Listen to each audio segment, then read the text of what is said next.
dedicated my professional life to soaking up and spreading around as much information about ADHD and autism as I possibly can, to the chagrin of some people. The slides, my references, and the resources page that I'm going to reference are posted on the Bergen County CHAD website, and you can also get them through this QR link at the bottom right-hand corner. So my goal with this presentation is to help you see AuDHD as different, not deficient, and not something that needs to be fixed or cured. Recognize similar trait presentation as having different underlying causes, areas of overlap between ADHD and autism, and that with greater understanding, we can impact change through advocacy and acceptance. To get those objectives done, here's what I will be covering. We're going to start with an overview of AuDHD, including a brief overview of both ADHD and autism. Next, I'll discuss overlapping traits between ADHD and autism. And last, I'll discuss the impact of specific overlapping traits that I've chosen to focus on. I know there may be different levels of understanding within the audience tonight, and I encourage you to ask questions, which I will address at the end of the talk during the Q&A. So let's start with an overview of ADHD and autism before I discuss how they present together as AuDHD. You can see here some of the trait presentations with the ADHD inattentive type. I'm not going to go through them all because this is a CHAD group, and I think you are probably sick of hearing about all of these things that you know so well. But I want to bring your attention to the asterisks. So first, there are times that inattentive traits aren't recognized by outsiders due to compensatory strategies that someone has in place, like the use of alarms, calendars, reminders, or other cues that generally compensate for forgetfulness. Second, some inattentive traits will not always apply when there's a sense of urgency, interest, competition, or novelty. So someone may struggle in general to clean their home until there's the urgency of visitors coming over the next day. Here are some of the traits associated with ADHD hyperactive impulsive type.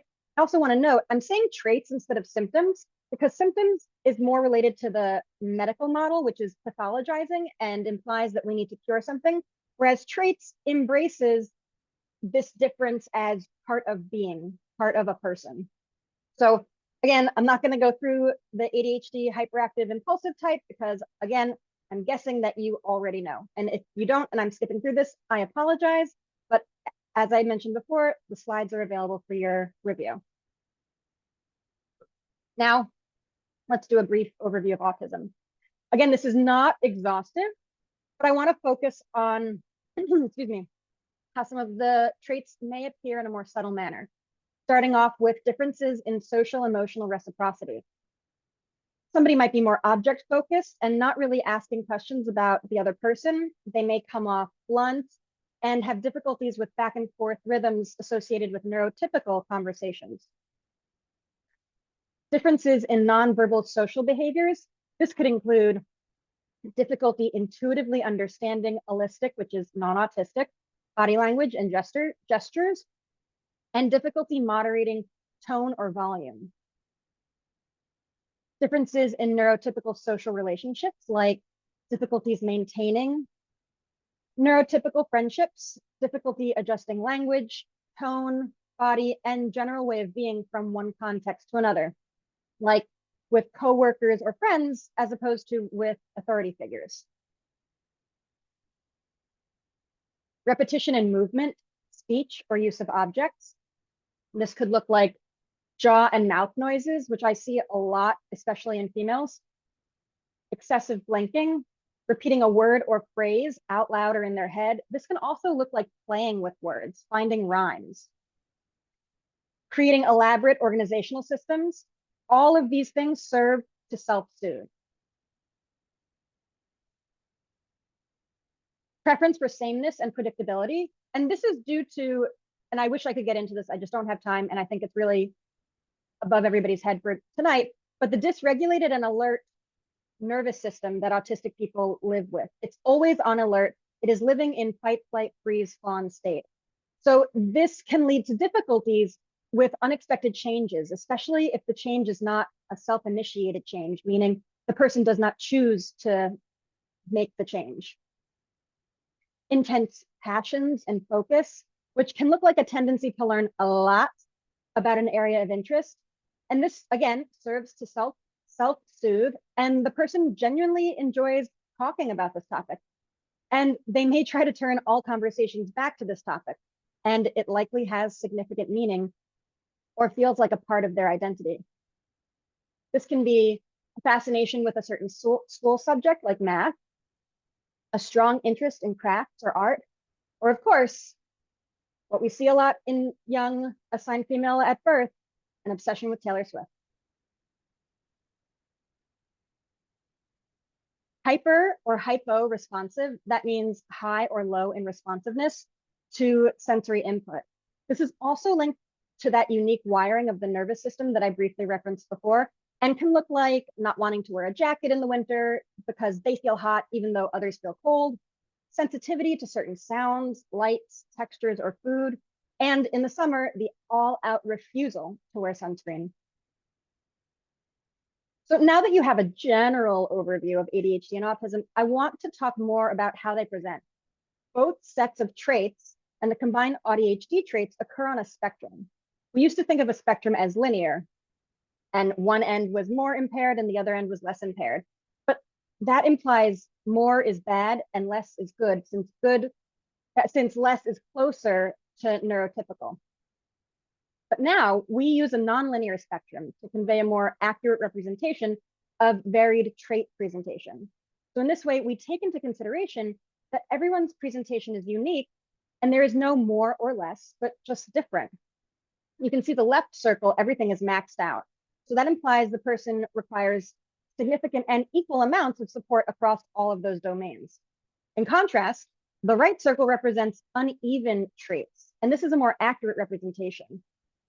So in this example, you can see this person needs more support with socializing or their social differences and demonstrates less intensity around narrow or restricted or passion-heavy interests. This is all to show you that individual profiles vary and nobody is more or less, but just different. AuDHD is not a formal diagnosis, but it has been adopted by people with both diagnoses to describe the experience of co-occurring ADHD and autism.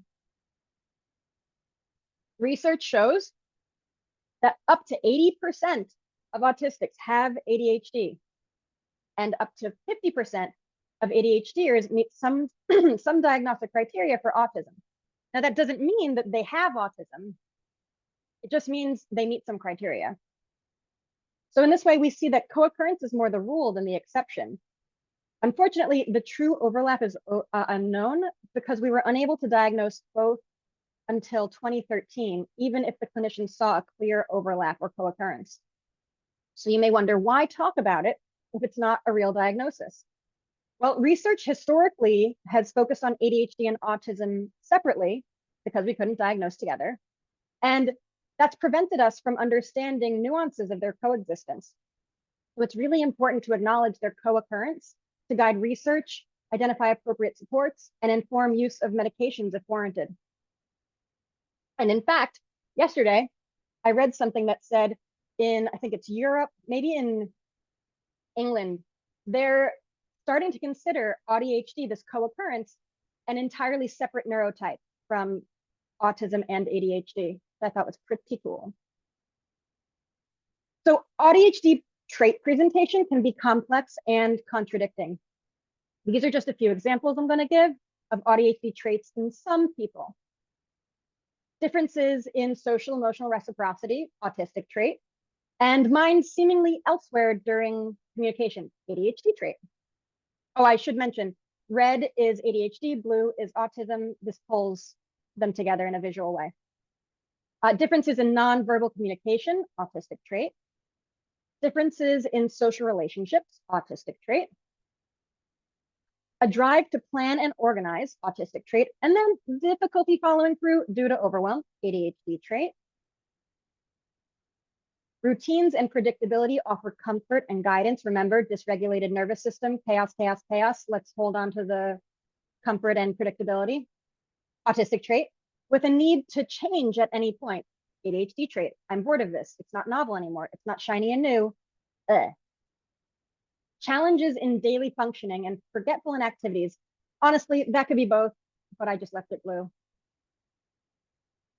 Attention to detail, autistic trait, yet also prone to mistakes, ADHD trait. I can't tell you how many times I'll be in session with a kid who notices something that I was like totally not on my radar. They point it out to me because they have such close attention to detail. And then when I'm talking to them, they kind of miss something else that I'm saying. That is like, oh, your shirt has blue on it. Oh, really? So missing some details also. More severe sensory sensitivities, often including sensitivity to light, sound, texture, all kinds of things. Autistic trait, and also a need for constant stimulation, ADHD trait.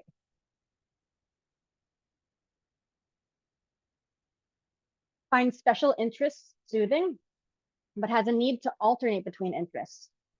So you can see, clearly, there are lots of contradictions and aspects of the AuDHD experience that pull someone in two different directions and can cause a lot of internal struggle and distress.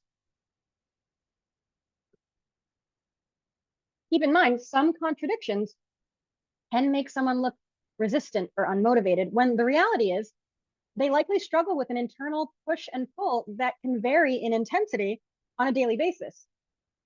I couldn't help myself. I had to add more contradictions. Here are some additional contradictions commonly experienced with AuDHD. They thrive when there's a consistent routine, but struggle to plan and follow a schedule. They feel the need for constant stimulation in different forms, but are easily overstimulated. They are meticulous with their plans, but sometimes overwhelm themselves by making an impulsive decision. They find engaging in a special interest to be soothing, but also need to jump between multiple interests to keep themselves engaged. When they info dump, they have a habit of speaking very quickly. But when asked about something unrelated, their responses may be delayed or they may be unable to speak. They get very distressed when friends show up late to a meeting, but they themselves also struggle to arrive at events on time. Now that we've looked at what AuDHD can look like, I'll talk about some of the underlying causes for overlapping traits. Okay, I want to help you understand this overlap. So this is not exhaustive, and you can justify further crossover. You're about to see what I mean. The explanations in red correspond with ADHD, and the explanations in blue correspond to autism. Some explanations are both colors, meaning they apply to both diagnoses. So let's start with easily distracted. Is that because they have sensory processing issues and maybe a sound or a smell grabs their attention and they can't focus on what they're expected to focus on? Or is it difficulty regulating attention? Something else is more interesting, or their own thought is louder in intensity, or their attention is just not regulated. Maybe somebody who often interrupts has difficulty with neurotypical social cues, doesn't understand them, and doesn't know how to act in the neurotypical expected way for reciprocity in conversations. Or do they have difficulty regulating impulses and they let out whatever they have to say, partly because of poor impulse control and partly because they fear that if they don't say it now, that they'll forget it? Somebody who appears not to listen. Is this because of difficulty regulating attention, sensory processing, difficulties with neurotypical social cues, or because they have passionate concentration on just something else? Do they hyperfocus because of difficulty regulating attention, high attention to detail, or is it part of passionate concentration? So you can see how much crossover there is.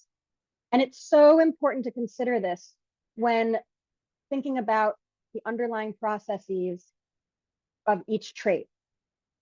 something that looks like simple inattention could really be a sensory processing disorder or a sensory processing issue. And unfortunately, I see a lot of this in my practice where these traits are made to be something pathological when they're really not. So somebody would say something like, Shay interrupts because he thinks his point is more important all the time. Or Ava's so scared of putting her face in the water when really Shay's impulse control is underdeveloped and Ava is hypersensitive to water on her face. So although there are many overlapping traits with different neurological processes, the diagnostic criteria for ADHD and autism doesn't reflect any of these overlaps. This leaves a big gap for many people, as one diagnosis doesn't fully explain their experience. And the reality is, it would be better if the diagnostic criteria included some elements of the overlap that we see. So some missing ADHD diagnostic or criteria includes differences in social communication, emotion regulation, and sensory processing. Missing criteria for autism includes attention differences, cognitive processes, and emotion regulation. You'll notice that both are missing some internal experiences, particularly emotion regulation. The takeaway point here is that the diagnostic criteria creates a gap in recognizing varied trait presentations. And so many people feel like they don't fit in either category perfectly because it's a little bit of this, a little bit of that, but we have to look at the together. So to bridge this gap in understanding, I recreated a graphic by AuDHD clinician Dr. Neff. I love her work, Insights of a Neurodivergent Clinician. Check her out. This highlights similarities and differences between ADHD and autism. You can also use the QR code on the bottom right, which will bring you to the original Venn diagram and the article by Dr. Neff. There's a lot to look at here, but in the next section, I want to focus on the overlap of executive functions, sensory processing, emotional dysregulation, and the social differences that appear in AuDHD, in addition to the impact they can have on someone's life. Now, I forgot to say this in the beginning, because of course, but throughout this presentation, I'm going to have little support tips for you. So here's our first support tip. And this is based on what we've already covered and some totally irrelevant things, because of course. So for the ADHDer, part of learning to live as an ADHDer in a neurotypical world involves accepting your neurology. So accepting that your brain is different, not deficient. You're not a weird horse, you're a zebra. This shift in thinking assists in navigating a neurotypical world that was not designed with you in mind. And of course, this shift takes time. A nice way to help yourself along in the process is to expose and surround yourself with media like books, TV shows, social media accounts, podcasts, etc., that reflect and validate your experience. Recognizing your traits is also a crucial part of navigating and coping with challenges that you may face. You may choose to keep a journal or log of your ADHD and autistic traits, any contradictions, and strategies that you've tried to incorporate and how they've gone in the past. Work within your contradictions. For example, if you know you thrive on predictability, autistic trait, and need constant novelty for stimulation, ADHD trait, you may create a rotating schedule or rotating schedule with different elements for a routine. So let's say your nighttime routine is turn on music, brush teeth, and turn on a scent diffuser. You can use a schedule for each night of the week where you use a different song, toothbrush, and scent. And before anyone yells at me with, this is too much cognitive load, I'm about to show you how ChatGPT can make it easier. So I wrote into ChatGPT, I said, make me a rotating schedule for each day of the week where I use a different song, toothbrush color, and diffuser scent. Choose 5 songs, 3 colors, and 4 scents from this list. I just copy and pasted calm nighttime songs. I happened to do 5 of them. I asked it to choose 5, works out. Toothbrush color, I gave 5 choices. Scents, I gave also 5 choices. So it made me a little schedule. Unfortunately, it completely forgot about the weekend, but to its credit, I did not specify that I wanted weekends as well. So this is for people who have really a hard time moving all the different parts, mixing, matching, and making decisions. Now, I wanted a menu of options, so I said, just show me a menu of my options. And it gave me my options, all nice, one after another. So you can print out that schedule or menu, and if you're really fancy, you can laminate it and put it in your bathroom or near your bed or whatever location makes the most sense for you. So for the AuDHD ally, which I'm coining tonight, somebody who wants to be an ally to an ADHDer. Remember, ADHD doesn't always appear as you may envision it. Part of having ADHD can sometimes mean not fitting perfectly into either diagnosis. So be open and be curious about people's different experiences and how their neurotype operates in a way that is unique to them. Focus on their experience instead of what diagnostic criteria they may or may not meet. Understand that there can be day-to-day variance in skill abilities, access to information, energy levels, and preferences. When you're accepting of these differences instead of probing or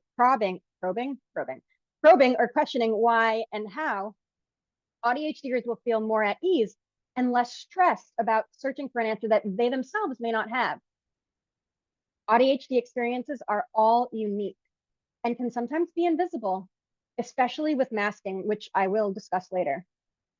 And with masking, it may not be apparent to an outside observer that someone is an ADHDer. So keep in mind, just because you can't observe an experience, that doesn't mean it isn't real, intense, and potentially challenging for the person. ADHD doesn't have a look, and anyone can be an ADHDer. We're now going to look at the impact of executive functions, sensory processing, emotional dysregulation, and socialization on an individual's life. So let's start with the impact of executive functions. The executive functions live in the frontal lobe of your brain, which is right here behind your forehead, and act as the brain's control center. They are responsible for inhibition, self-monitoring, emotional control, initiation, working memory, planning and organizing, task monitoring, and organizational skills. In this area, ADHDers is usually 3 to 4 years behind in development than that of neurotypical peers. I don't know if there is a number or years for only autistic brains, but considering we're talking about ADHD, we can assume that ADHD brains have this similar delay in development. Executive function difficulties are part of both ADHD and autism. Therefore, every ADHDer has difficulties with executive function, but not everyone with executive function difficulties has ADHD or autism. In people with ADHD, executive function difficulties, which we call executive dysfunction, may present as disorganization, like difficulty keeping track of items or responsibilities. Object impermanence, which is essentially not knowing something exists if you can't see it, like never wearing a new pair of shoes because they're in the closet instead of by the front door. Forgetfulness, like forgetting important dates or appointments. Inconsistent focus and attention, like becoming distracted and not fully paying attention during a movie or a conversation. Decision-making, like struggling to choose what outfit to pick in the morning. Regulating attention, I'm on priorities already. Regulating attention, like hyper-focusing on a task and not responding to body cues, like thirst or hunger. Breaking down tasks, such as packing for a trip or starting a homework project. Prioritizing, which is now where we are on the slide, like not getting off YouTube even though you have to walk the dog. Time perception, like scrolling on social media for hours, but it only seems like a few minutes. And regulating emotions, such as acting impulsively and saying mean things to someone you care about. These challenges can significantly impact academic performance, daily functioning, and mental health. For someone who struggles with executive functioning, tasks that may appear simple to neurotypicals can cause overwhelm and anxiety to someone with ADHD. These difficulties can be extremely variable, and it's not unusual for someone to have strengths in one area of executive functioning and difficulties in another, just like I showed you on the spectrum, the nonlinear spectrum. So for example, a person may have strong organizational skills, but struggle to get started on tasks. And this kind of discrepancy can have a significant impact on self-esteem and sense of self-efficacy, which means the confidence someone has in themselves and their ability to navigate and accomplish tasks and reach goals successfully. So a really cool study out of Italy in 2016 looked at executive functions and how they're different and similar in autistic children, children with ADHD, and children with both diagnoses. When it comes to monitoring attention, working memory, which is remembering and using information in your head, basically a whiteboard in your head, fluency, which is producing information with ease, concept formation, understanding abstract ideas, and preparatory processes, getting ready to do something. Across all of these, there didn't seem to be clear differences between the three groups. Interestingly, the autism or autism plus ADHD groups struggled with flexibility and planning. And the ADHD or ADHD plus autism groups showed difficulties with response inhibition, which is basically impulse control. So these findings give us knowledge that those with ADHD and autism have greater executive function challenges than those with one diagnosis alone. Support tip time for the AuDHDer. Many AuDHDers have a lot going on in their heads that contributes to an overall cognitive load or mental load. That's why AI is so great. It reduces the cognitive load. You don't have to do anything. It does it all for you. So it can also be helpful to reduce the cognitive load by setting up different executive functioning support systems. One way of reducing the cognitive load is by doing a brain dump. This can be a dump of ideas, tasks or to-dos, wishes, or really anything. Brain dumping is the act of getting things out of your head. They're often stored in your working memory, which has limited capacity, and onto paper. This act unburdens the mind, clears your mental pathways, and reduces stress.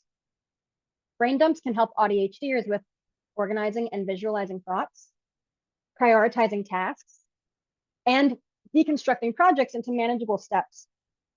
There's actually an app called Goblin Tools that helps you turn a brain dump into manageable steps. It has some other really cool features, so I suggest that you check that out in the resources page.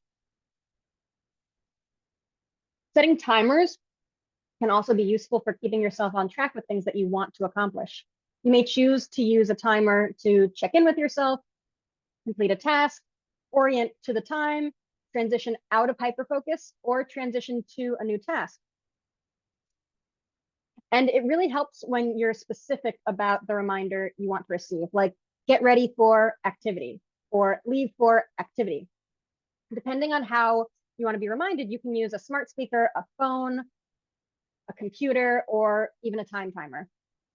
Similarly, visual reminders and checklists can also serve as external cues for sequencing tasks, such as following a recipe, what to do in the shower, or a skincare routine. Some people may also use a whiteboard on their door to write things that they need to take with them before leaving the house. And the hope is that when they go to leave, they'll see the list and notice what items are checked off or already packed, or not checked off and need to be packed. Another method to support executive functioning is to outsource or automate tasks. Hello, AI. It is great. Other ways that you can use outsourcing or automation is to set up monthly scheduled send emails to a colleague to request specific information. Use a robot vacuum that you put on a cleaning schedule. Set up your smart speaker or phone to provide reminders based on location or time. I have my Alexa 2 minutes before I have to be in a virtual session. It says, get ready for session. And then no matter what I'm doing, oh, okay, time to get ready for session. And you can also have ChatGPT sort or create things like I showed you earlier, or even just summarize things. That's also very helpful. You can use AI and related apps to also problem solve, and some suggestions of these type of programs are in the resources page that you'll see at the end of the slide, at the end of the presentation. These are just a few examples of how to create executive functioning supports. While these suggestions might not be effective for everyone, the idea is to strategically implement supports in areas of difficulty. For the AuDHD ally, offer support in reducing that cognitive load by asking the person how they would like reminders, if they would like reminders. Some individuals find it easier to process information visually rather than audibly, while others prefer both or other methods. If an ADHDer requires different or multiple cueing methods, provide it accordingly. This could involve sending a follow-up text message or leaving a post-it note. Just make sure that these supports are welcome before offering to implement them. Understand that incomplete tasks are not a result of an ADHDer refusing to do them. They may be facing difficulties and would benefit from support. So talk with the person to understand the barriers and how they'd like to receive that support.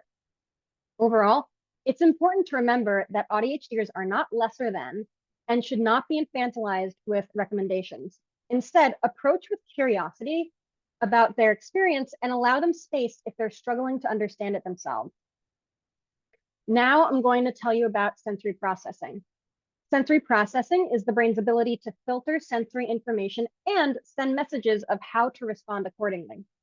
ADHD brains have differences in sensory processing because the brain doesn't interpret and filter incoming sensory messages in a typical manner. This distinct process can lead to differences in response and perception of sensations, causing someone to be hyper or hypo responsive to certain stimuli. For example, someone may appear clumsy by frequently bumping into things, show a high pain tolerance, or get dizzy when they see certain patterns. On the flip side, ADHDers can focus intensely on certain details of sensory experiences, amplifying them due to that difference in filtering. This heightened focus can also contribute to a more intense and overwhelming cognitive experience. Keep in mind that part of ADHD is having heightened experiences. So some sensory experiences can actually be physically debilitating for an ADHDer. Here, I want to bring your attention to 3 lesser known sensory systems. You may know the 5 senses: taste, touch, sight, sound, and smell. But there are 3 additional senses: the vestibular, proprioceptive, and interoceptive systems. On a very basic level, the vestibular system is related to our sense of balance. The proprioceptive system lets us know where our body is in space. And the interoceptive system reads and responds to cues from the body, such as hunger, exhaustion, temperatures, and emotions. So due to that different filtering system in the brain, people with ADHD may be hypo or hyper-responsive, as I discussed, to certain sensory information or have difficulties processing that information altogether. Sensory differences in these 3 lesser known domains may present as hanging upside down off of furniture, frequently bumping into things, or a poor sense of temperature. Or for interoception also, not really knowing when they're hungry or have to use the bathroom. Whenever possible, it's important to investigate someone's sensory experience. They might be absorbing every detail around them and having difficulty ignoring certain stimuli. This can result in magnifying sensory overwhelm. One way some ADHDers cope with sensory overwhelm is through stimming. Stimming is a term that describes actions or movements used to stimulate or calm the senses. Everybody stims. I'm stimming right now. I'm bouncing that leg. Do you ever notice yourself bouncing your leg, clicking a pen, singing or humming a tune, or cracking your knuckles? Those are all forms of stimming. Stimming is commonly used to regulate emotions, release tension, help focus, respond to excitement, or regain a sense of control of the body when the body is overwhelmed with incoming sensory information. Stimming is an important behavior for ADHDers to engage in, so long as it does not harm themselves or others. When ADHDers are told not to stim, it's like telling them not to self-regulate. Disapproval of stimming has been informed by the Neurotypical Society's lack of understanding and acceptance of stimming as a calming, soothing action. For the ADHDer, get to know your sensory profile across the 8 domains by identifying your sensory triggers and preferences. In ADHD brains, sensory regulation is like the foundation of a house. If you lack foundation, everything else will suffer. This can become complicated since many ADHDers struggle with interoception, that's reading and responding to the body signals, or have paradoxical sensory experiences. So although at the start it may be hard or confusing to understand your sensory profile, you'll get better at it as you practice. Another way to better understand your sensory profile is by keeping a sensory journal where you document observations and reflections about your sensory experiences. Similarly, you can use a sensory checklist as a way of exploring your sensory preferences. I linked one here provided by Dr. Neff, and I also linked her sensory safety plan. And a sensory safety plan can help you manage and respond to potential triggers. Some people prefer to have their plan written out in list form or on their phone, and others may carry a pouch that has all of their sensory soothing items in it, or have a basket at home filled with the items that are part of the sensory safety plan. You may also consider having an exit strategy in overwhelming sensory environments. And this is something that comes up in therapy. If somebody tells me, oh yes, I always know where the exits are, I'm not gonna over pathologize that. If you have sensory issues, I expect you to know where the exits are so that you can take care of yourself and leave quickly. So having everything prepared ahead of time makes navigating these challenging situations so much easier. Recognizing the triggers and early signs of a meltdown or sensory overwhelm, along with having a plan in place, can help you manage and recover more quickly from these intense experiences. For the AuDHD ally, be aware of surrounding noise, chatter, general activity, and recognize that sights, smells, tastes, and touch can also be overwhelming and distracting. Encourage the use of noise-canceling headphones if they help concentration. Also, loop earplugs are great for that as well if you don't want them to be so noticeable. Or sunglasses to help reduce brightness. Respect an individual's sensory preferences and provide accommodations when necessary. This could involve offering alternative seating options, providing access to sensory tools, or allowing for frequent breaks. Educate yourself and others about sensory processing differences and the importance of creating inclusive environments. By doing this, you can help foster understanding and empathy towards individuals who may experience sensory overload or discomfort. Normalize stimming behaviors and refrain from discouraging or suppressing this natural coping mechanism. Instead, recognize the function of stimming and offer support if needed. Remember, sensory experiences are highly individualized, and what may be soothing to one person could be overwhelming to another. By acknowledging and respecting these differences, we can create more supportive and inclusive spaces for individuals with ADHD, autism, and AuDHD. Now I'm going to talk about emotional dysregulation, which is the difficulty managing and regulating emotions. Studies find that AuDHD is associated with more emotional dysregulation than ADHD or autism alone. In fact, co-occurring anxiety or depression is more frequently diagnosed in AuDHDers than alongside each diagnosis by themselves.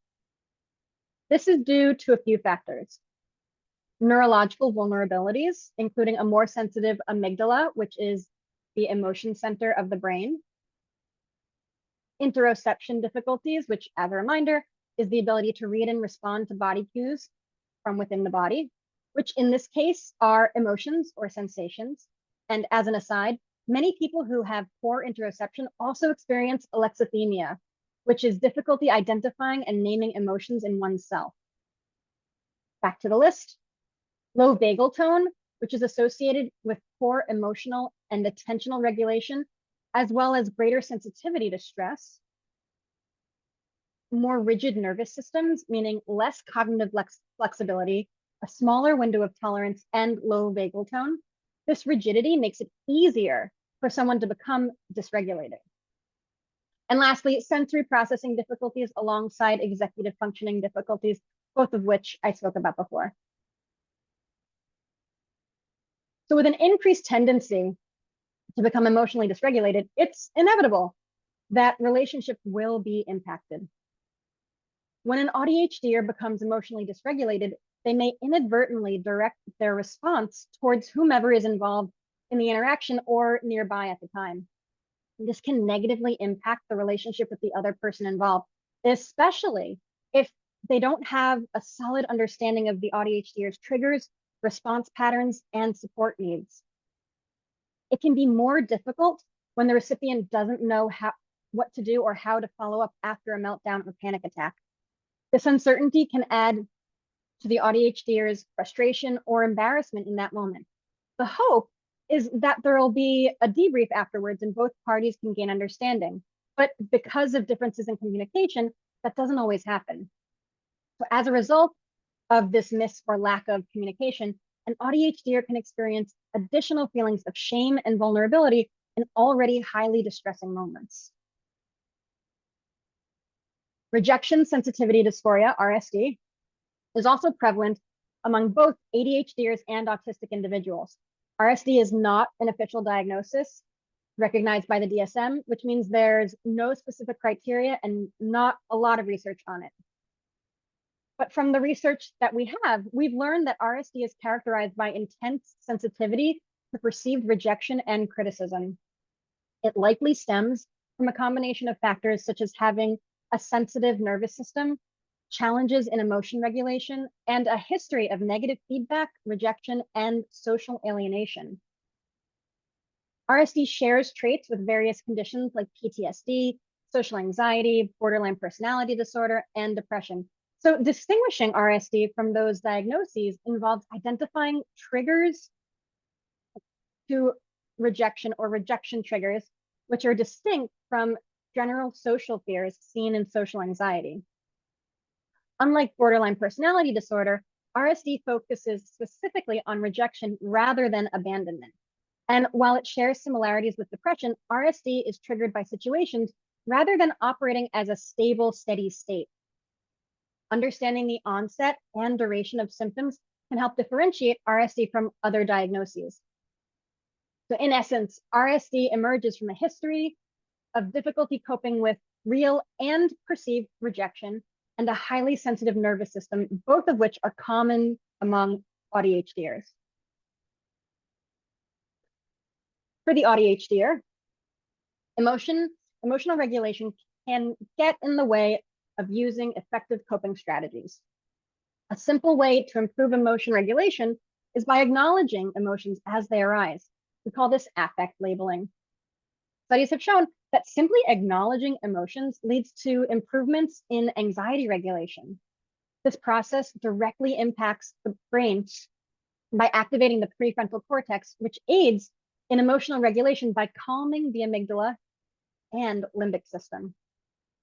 For ADHDers who may struggle with emotion identification due to alexithymia, remember not being able to name emotions in the self, practicing affect labeling can be particularly beneficial. And this skill can be enhanced through intentional and non-judgmental engagement in labeling emotions as they arise. Oh, I notice I'm starting to feel anxious. Oh, I notice I'm starting to feel frustrated. Develop emotional awareness by taking time to observe the physical sensations, thoughts, and behaviors linked to different emotions. You may also consider incorporating interoception building techniques to help you recognize patterns that indicate specific emotional states. There's a great workbook called My Interoception Workbook, which is linked in the resources sheet. Visual aids, such as a feelings wheel, can help you label emotions, and using a mood tracker worksheet or app can help increase your emotional awareness and reveal trends. Similarly, you can write in a journal to reflect on your experiences, noting moments when you experience certain emotions and describing associated sensations. Oh, I'm starting to feel seething rage as my arms light on fire and electricity courses through my veins. This practice enhances your emotional attunement skills and improves your ability to accurately label and understand your feelings. Also, developing a mindfulness practice can help increase your present moment awareness of emotions. If I couldn't be mindful, I couldn't notice that my arms were on fire with rage. Many people find it particularly helpful to use an app when starting out with mindfulness. And of course, seek support from others, whether it's a trusted friend, family member, or a therapist. Sharing emotional experiences and seeking feedback can improve your emotional understanding and affect labeling skills. By incorporating these types of affect labeling practices into your daily life, you can build emotional resilience while gaining a deeper understanding of your emotions. For the AuDHD ally, understand that dealing with intense emotions is complicated for an ADHDer. Questions like, what's wrong? Where do you feel that in your body? Or what are you feeling? Can trigger a fear response in the brain, especially when there is low interoceptive awareness. And when there's a fear response, it's going to be fight, flight, freeze, or fawn. And you're not going to get the answer that you want. So instead, when stress levels are heightened, some ADHDers may need to reassert some sense of control to cope with the unpredictability and uncertainty associated with stress. To reduce anxiety, avoid direct instructions and demands, and instead allow the person to feel like they have some autonomy. Try to give them space and time to self-regulate, offer choices, make indirect requests, soften those requests, allow the option for them to say no, or use visuals like a written note rather than making verbal requests. Your patience, understanding, and acceptance of these differences can help cultivate emotional safety. Before I talk about socialization and AuDHD, I want to address some common myths. First off, it's a myth that autistic people don't need or want social connection. Like all human beings, autistic individuals need social connection. A study from 2023 shows that autistics experience greater levels of loneliness, as well as more acute distress when they are lonely, and that autistic adults are more likely to experience loneliness than non-autistics.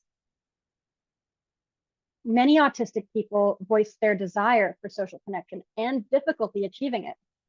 And that's especially when it comes to connecting with neurotypical peers.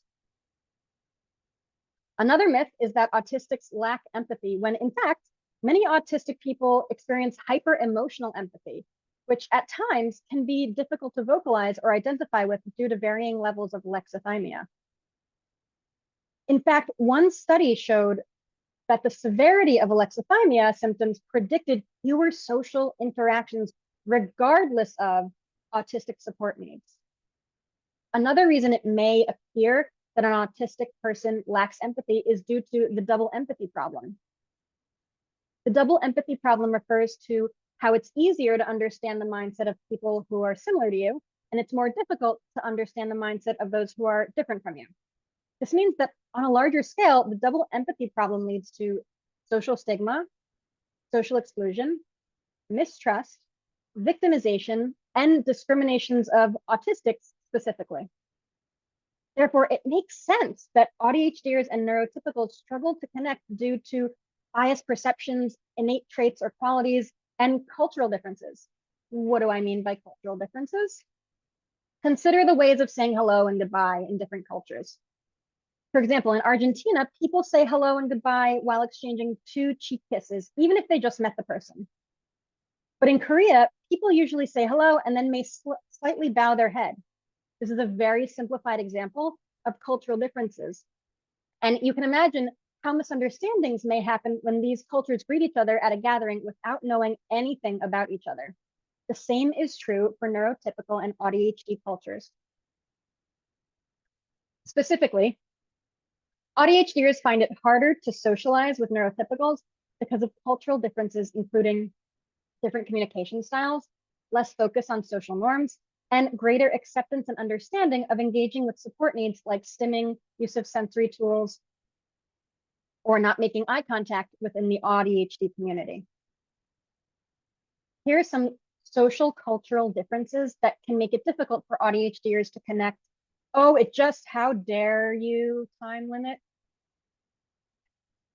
I don't know if you can see this, but my time limit just went on and now I have to press it. Okay. It says I've spent too much time on PowerPoint today, which is completely fair. So for starters, AuDHDers experience an immediate sense of negative judgment from neurotypical peers, partly due to a heightened experience, a history of being misunderstood, and inherently different needs and trait presentation when unmasked. And again, I promise we'll talk about unmasking or about masking soon. AuDHDers sometimes struggle with neurotypical social norms because they don't understand them, an autistic trait. And even when they do, they have trouble due to response inhibition and impulsivity, which is an ADHD trait. So for example, an AuDHDer may know it's considered rude to interrupt, but may have a hard time waiting for their turn to speak because they might otherwise forget what they're going to say. Similarly, because of attention differences, certain social cues which provide information on an expected response may be missed. For example, in conversation with a friend, an ADHDer can get distracted by the thoughts in their own head, not because they're disinterested in what the friend is saying, but because their own thoughts are more distracting and louder than what the person is saying. This can lead to missing what the friend is saying and then responding in an accidentally invalidating way. These aspects of an AuDHD experience can contribute to difficulties in building relationships with neurotypical peers. I have just non sequitur, here's a new topic. Ableism is essentially discrimination against disabled people. And internalized ableism refers to the way a person unknowingly adopts and acts upon the discriminatory beliefs and values of the dominant ableist culture, including how they perceive themselves and others who share their experiences. For an AuDHDer, social differences, negative experiences, and existing in the dominant ableist culture can contribute to a struggle with internalized ableism. On a personal level, internalized ableism can contribute to lower self-esteem, increased anxiety, depression, and a decreased sense of self-worth. It can discourage AuDHDers from seeking support and accommodations out of fear that they will be seen as a burden or incapable. But beyond the effects of internalized ableism, the effects extend beyond the individual and have impact by shaping societal attitudes and practices. They can reinforce harmful stereotypes about neurodiversity, autistics, ADHDers, and AuDHDers by perpetuating a cycle of misunderstanding and discrimination. It can also create barriers to inclusivity and accessibility in contexts such as schools, workplaces, healthcare, and media. Both these personal and societal impacts lead to higher rates of camouflage for survival. In this context, the term camouflaging refers to changing or concealing one's natural personality to fit in or be perceived as neurotypical. This is seen across genders, but most prevalent amongst those assigned female at birth. AuDHDers camouflage for various reasons, and research shows that the top two reasons are the desire to fit in and increased connection with others. There are three subcategories of camouflaging: compensation, masking, and assimilation. Compensation involves acquiring and applying holistic, non-autistic social skills that don't come naturally. It involves internalizing neurotypical social scripts and norms to handle social situations effectively. Someone may observe and catalog phrases and mannerisms from various sources that they then can draw from when navigating social situations. Unlike simply learning and using social skills, compensation involves a deliberate effort to conform to social expectations that might not be intuitive. For example, when confronted with conversations that deviate from rehearsed scripts, individuals who compensate may feel a sense of awkwardness and struggle to find the right words to express themselves cohesively. While compensation allows easier navigation of some social situations, it limits a person's ability to express themselves authentically and respond spontaneously. The pressure to constantly match the behavior of those around them can be exhausting and emotionally draining. Unfortunately, individuals who compensate less may find themselves less involved in group discussions, jokes, and potentially miss out on opportunities to form connections. Masking refers to strategies used to hide AuDHD characteristics or portray a neurotypical persona. It involves consciously hiding signs of AuDHD traits to appear more confident, and socially adept.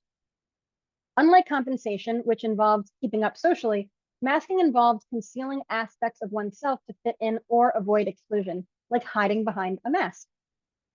Someone who masks may force themselves into hyper calm mode to avoid having a meltdown in an inconvenient or potentially unsafe place. Who caught that? Anyone? On the outside, they appear calm, but on the inside, they may be spaced out and trying to regulate their emotions to a manageable intensity level. While some aspects of masking, like appearing interested in others, seems harmless, ADHDers may feel pressure to suppress their natural responses and conform to societal expectations, which can be exhausting and demoralizing. Unfortunately, not masking can lead to social exclusion, as many people find it harder to connect with someone who doesn't conform to neurotypical social norms. Assimilation refers to strategies used to change oneself to fit in with others in social situations. Assimilation is the most insidious. It goes beyond masking. It's about completely changing oneself to fit in. It's like stepping on stage to play a part in a play that doesn't feel natural. It involves pushing the self to engage in behaviors that align with societal expectations, even if they feel unnatural or exhausting. This can involve imitating others' behaviors, interests, and even appearance to avoid exclusion. Some AuDHDers, especially those assigned female at birth, have reported consciously cloning themselves based on popular peers, mimicking their every mannerism. Assimilation is draining and challenging to maintain, but beyond exhaustion, there's a risk of losing one's identity. The more someone presents as someone else, the less time they have to be themselves, which leads to a gradual loss of self. Research shows that assimilation is strongly linked to suicidal thoughts and behaviors.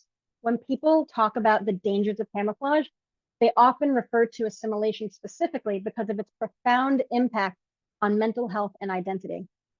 So while camouflaging may offer temporary benefits by allowing someone to seemingly fit in, research shows that it increases rates of depression and anxiety due to the constant monitoring and suppression of the authentic self. Interestingly, attempting to increase connections through camouflage often results in a disconnected or distorted sense of self. Specific consequences of camouflage, as reported by various studies and autistic individuals, include physical and mental exhaustion after camouflaging, increased anxiety and stress after camouflaging because they felt they weren't being their true selves, negative impact on identity, greater symptoms of depression, feeling less accepted by others, increased risk factor for suicidality and self-harm, increase in mental health challenges, and burnout.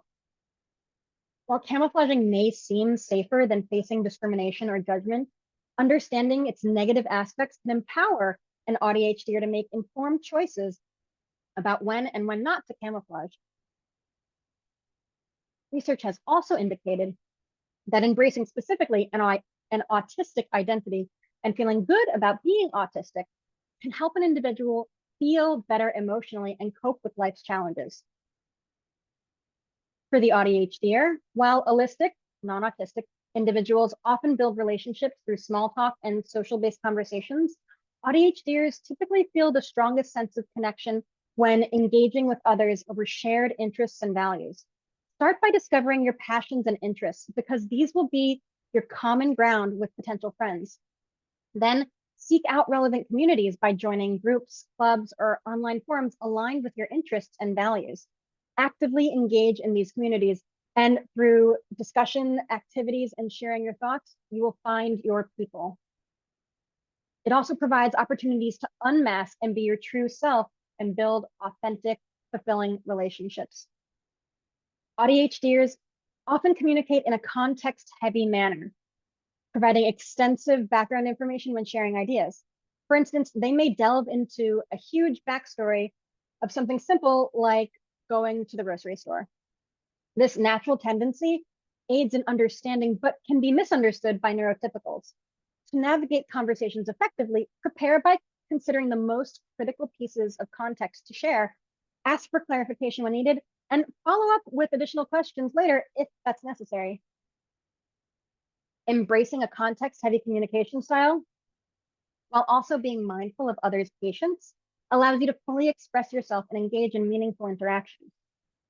In recent years, there's been a surge in spaces created by and for autistic and ADHD individuals where they immediately feel a sense of belonging, mostly online, but also in some academic environments. And these spaces highlight the existence of a distinct neurodivergent culture. Neurodivergent culture encompasses shared experiences, values, and ways of being unique to the community. Connecting with this culture fosters authentic engagement and a sense of belonging. Engage with autistic or ADHD-led communities. Attend related events if that's available to you. Explore arts and media produced by those with AuDHD. Learn about AuDHD history and activism, and listen to AuDHD voices.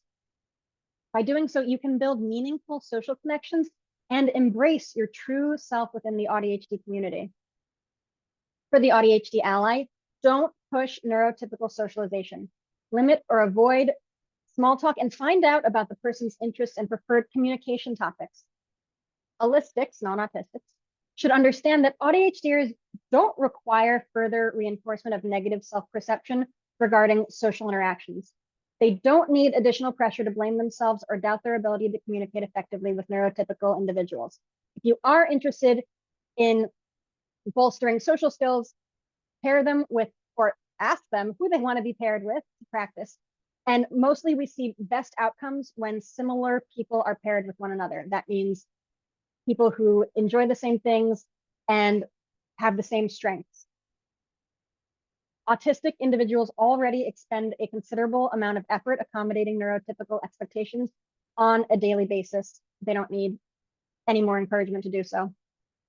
Rather than imposing external expectations, respect an AuDHD individual's autonomy and preference in socializing. So for example, don't insist on eye contact or physical contact, like shaking someone's hand or hugging, unless the person has previously indicated to do so.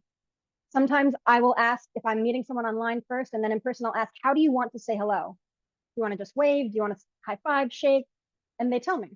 So if you're unsure, just ask the person. Similarly, if you want to convey a message, just say what you mean. Don't conceal it in idioms or confusing language. Instead of urging them to conform to neurotypical societal norms, allistics should prioritize creating space and accepting space where AuDHDers feel valued and supported. This could include get-togethers where there is mostly parallel play, communication via text or info dumping, connecting through special interests, and other methods of connecting that don't conform to neurotypical social norms. Ultimately, it's essential to foster understanding and inclusivity rather than perpetuating harmful stereotypes or promoting conformity to neurotypical standards. Every AuDHDer is different. What works for one person may not work for another. So ask or find out what each individual needs from you. There is so much more information that I would love to share, but I've already gone way over time. All the resources are available. I will stay late if anyone wants to ask questions. And I hope you learned something new today. Thanks for being here.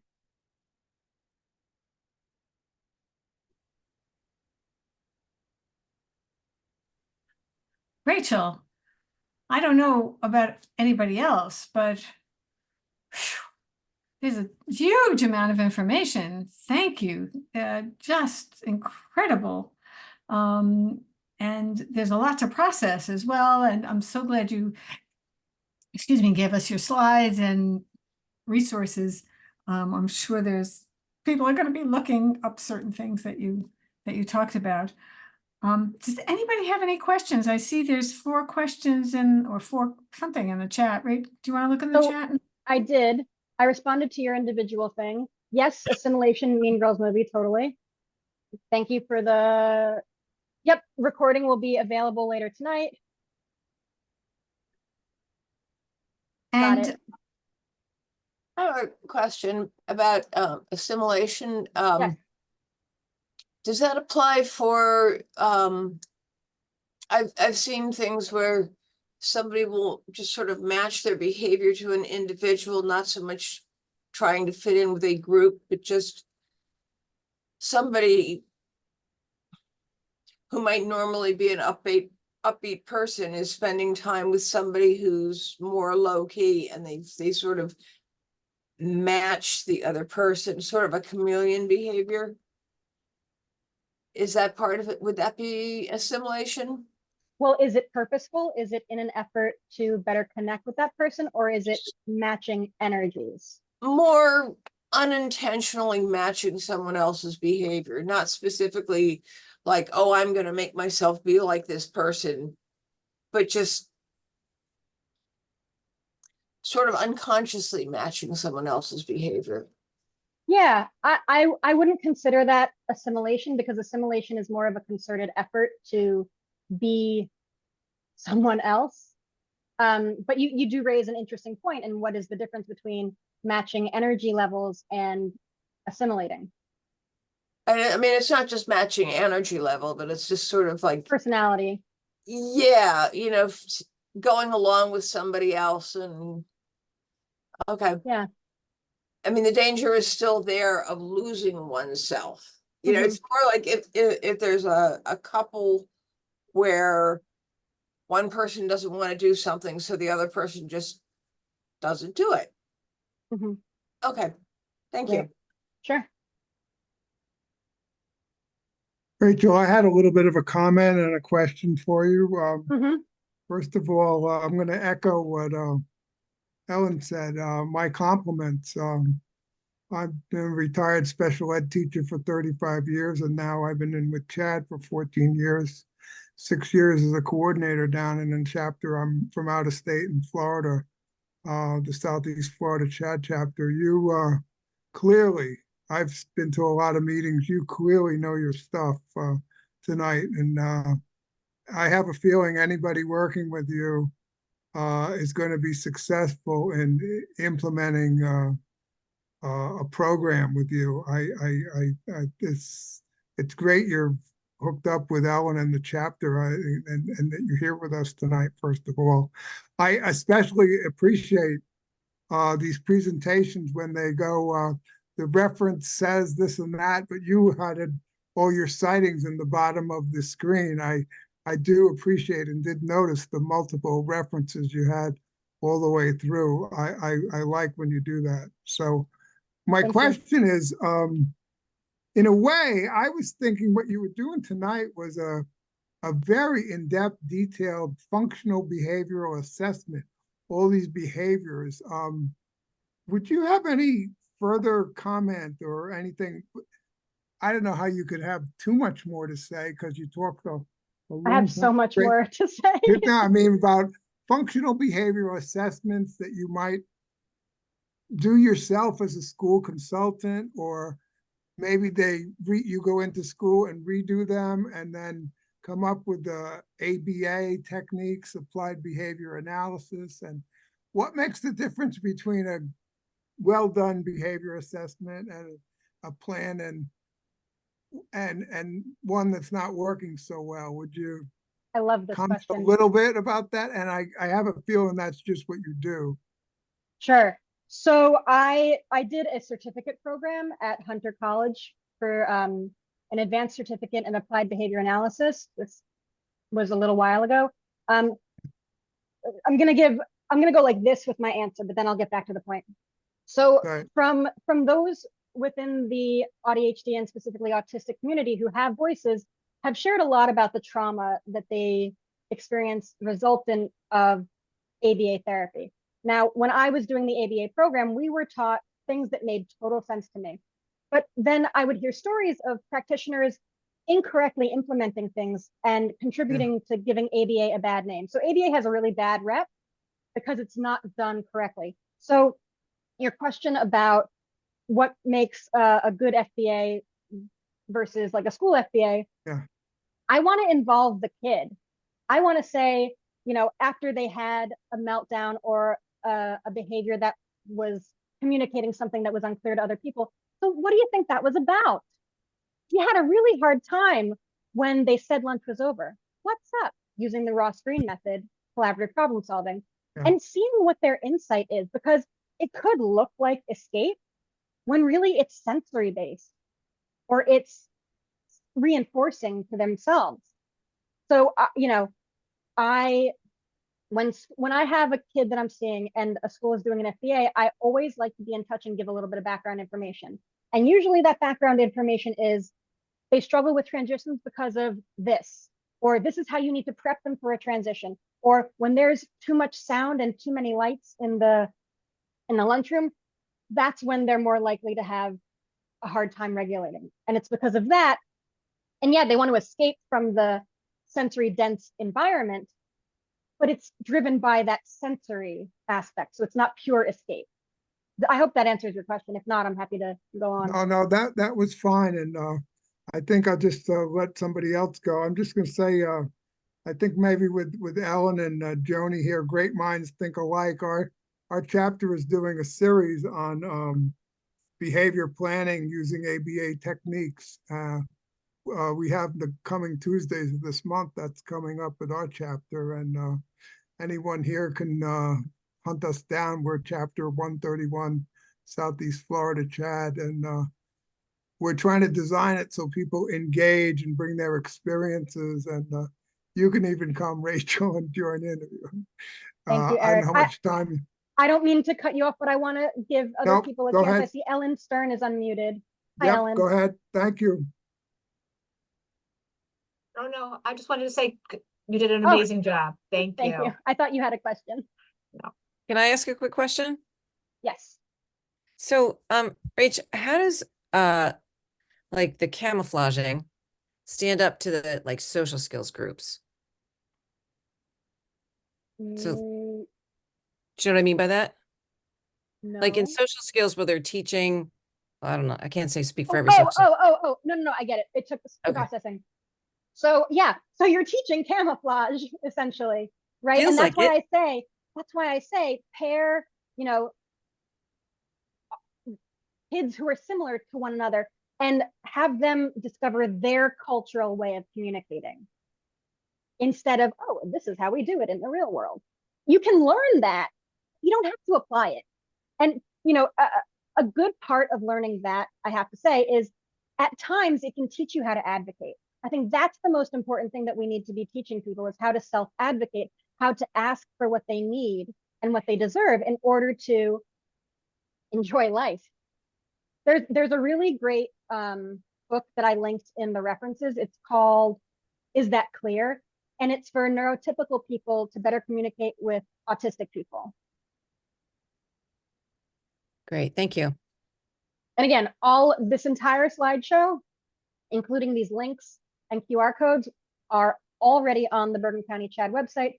This video will be posted in an hour. And if anyone has any other questions or anything, you feel free to reach out to me, please. So Rachel, thank you. And thank you all for coming and for staying over time. We like to end on time because we want to respect people's time. But you all stuck it out, and I'm guessing there was something in it for you. So thank you. And if there's anything else, of course, get in touch with Rachel. If there's any of the topics that she talked about and you'd like to hear us, I want to say subtopic, but if you'd like to hear more in depth about any particular aspect of this, please let us know, bergencountychad.com. And have a great night. So thank you all for coming.